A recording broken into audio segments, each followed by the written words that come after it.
अस्सलाम वालेकुम। वालेकुम सलाम। जी बेटा, क्या नाम है आपका? मेरा नाम हुसनैन। हुसनैन। हुसनैन बेटा, ये मुर्गियाँ आपकी हैं? जी ये मेरी हैं। माशाल्लाह। ये कौन सी जगह है? ये 2 नंबर थी। दोरबट्टी दरेरावी। जी जी। अच्छा बेटा, आपने ये कितनी मुर्गियाँ रखी थी? ये मैंने 300 मुर्गी रखी थी। 300 मुर्गी। और अब 300 मुर्गी में से अब कितनी रह गई हैं? अब ये रह गई है 150। 150 मुर्गी आपकी एक्सपायर हो गई है। जी जी। अच्छा, तो ये कहाँ से लेके आए थे? ये मैंने किसी के घर से ली थी ये मुर्गी सारी। घर से। कितने दिन पहले? ये मैंने ली थी 2 हफ्ते पहले। 2 हफ्ते पहले। जी। ये सारी अंडे दे रही थी कि?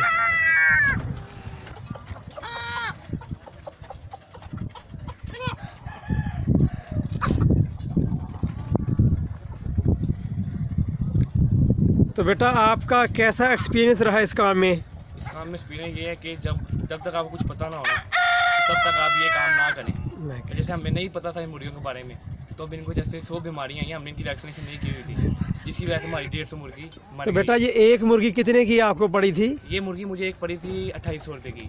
28। इसमें आशा लोग भी हैं और RIR भी हैं। अरे यार, जो RIR हैं उनमें से कोई भी नहीं बची। उसमें कोई भी नहीं कोई बची। भी नहीं बची। तो जो आशा लोग हैं इनके हमने मेडिसिन लेके आते रहे हैं। अच्छा, 10-15 हज़ार की मेडिसिन भी हमने ली है। सही। और हमने इनका पोस्टमार्टम भी इनका करवाया कि इनको क्या बीमारी है। जी जी। तो उन्होंने भी यही किया। उन्होंने कहा कि इनको आपने जब लेके आए हैं, आपने इनको इनकी वैक्सीनेशन क्यों नहीं की? वैक्सीनेशन की। तो वो 30-40 रुपये का टीका मिलता है, वो हमारी गलती छोटी सी, तो जिसकी वजह से अब हमारा इनसे दिल उठ गया। तकरीबन ये आपने जो मुर्गियाँ 300 ली थी, तकरीबन कितने पहले? 150 मुर्गी थी कि 100 ली थी? पहले जैसे मैंने 100 ली हैं एक घर से लाख रुपए की, ऐसे कितने लाख रुपए की? नहीं 30 मुर्गियाँ ऐसे मैंने ली हैं, ऐसे फिर एक घर से 40 ली हैं। अच्छा। ऐसे ऐसे मैंने मुर्गियाँ सारी ली हैं। यानी कि एक ही जगह से नहीं उठाई आपने, मुख्तलिफ ये जगह से? गलती सबसे बड़ी।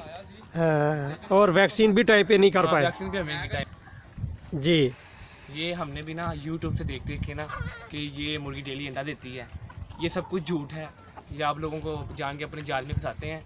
तो आपसे जो मेरे भाई मेरी वीडियो देख रहे हैं, आपकी मेहरबानी हो कि हम आपको ये कहेंगे, जब तक आपको कुछ पता ना इस बारे में हो, तो आप कभी भी ना ज़्यादा मुर्गी ना लें। तो ये आपको नुकसान ही देगी। कोई इसमें ये नहीं है कि डेली अंडा देती है, ये झूठ है सब कुछ। ये सब कुछ झूठ है कि ये डेली अंडा देती है, ये नहीं देती डेली अंडा। इसके अलावा और आप क्या कहना चाहेंगे? जो मुर्गियाँ वगैरह रखना चाहेंगे, कोई मशवरा उनको क्या देंगे? पहले हम उनको ये कहेंगे कि पहले आप कम मिकदार में रखें। पहले जैसे अब हमने तो गलती की, हम 300-400 पहले लिए हैं। पहले आप 10-15 रखें। पहले उनके ऊपर आप पहले टाइम दें, थोड़ा उनको चेक करें कि इनको कौन सी बीमारी आ रही है, आप इनका इलाज कर सकते हैं कि नहीं कर सकते। अगर आप इनका इलाज कर सकते हैं तो फिर आप और ज़्यादा मुर्गियाँ लेके आएँ, वरना यही कहेंगे कि आप ये कितने माह हो गए आपको ये काम करते मुर्गियों का? ये मुझे हो गया है 1 साल। 1 साल हो गया? 1 साल हो गया। मेरी गलती यही थी कि जो मैं पहले मुर्गियाँ लेके आया हूँ ना, उनको मैंने वैक्सीनेशन की थी। जो मैं ये लेके आया हूँ ना, तो मुझे जिससे मैं लेके आया उसने मुझे ये बात की कि इनकी वैक्सीनेशन हुई है। झूठ बोला उसने? झूठ बोला उसने हमसे। तो हमें नहीं पता था। जब हम लेके आए हैं, पहले दिन इन मुर्गियों ने सबने अंडे दिए हैं। अच्छा। दूसरे दिन तीसरे दिन इनमें से एक मरी है, एक के बाद लाने लगी है। तकरीबन आपका अभी तक कितना नुकसान हो गया? कितने पैसे? हमारा ये कम से कम भी कोई 3 लाख रुपए का नुकसान है। 3 लाख रुपए का नुकसान आपने कर लिया। तो ये पहले आप आते तो हम आपको मुर्गियाँ हमारी मरी हुई थी सारी अंदर। हाँ। डेल लगाया हुआ था हमने लेनो वाइस। ये तो हमने कल ही मुर्गियाँ फेंकी हैं सारी दरिया में। दरिया में फेंकी है? दरिया में फेंकी सारी मुर्गियाँ। ये RIR और आशा लोग हमारे पास हैं सारी मुर्गी। तो इसके अलावा बेटा, अगर आप बेचना चाहें कोई, तो क्या तरीकाकार है इसका? आपसे लेना चाहे हर कोई भाई लेना चाहिए। अंडे भी हमारे पास पड़े हुए हैं और आशा लोग का एक इनका चूजा भी हमारे पास पड़ा हुआ है। और ये मुर्गियाँ भी हैं। कोई भाई लेना चाहे तो हम भाई को पर नंबर दे देंगे। जी, तो ठीक। नीचे शो होगा तो आप हमसे रब्ता कर लीजिए। ठीक हो गया जी। बस बहुत शुक्रिया हुसैन भट्टे। इंशाल्लाह। अस्सलाम वालेकुम रहमतुल्लाह। नई दफ़ा मिलेंगे अगली दफ़ा।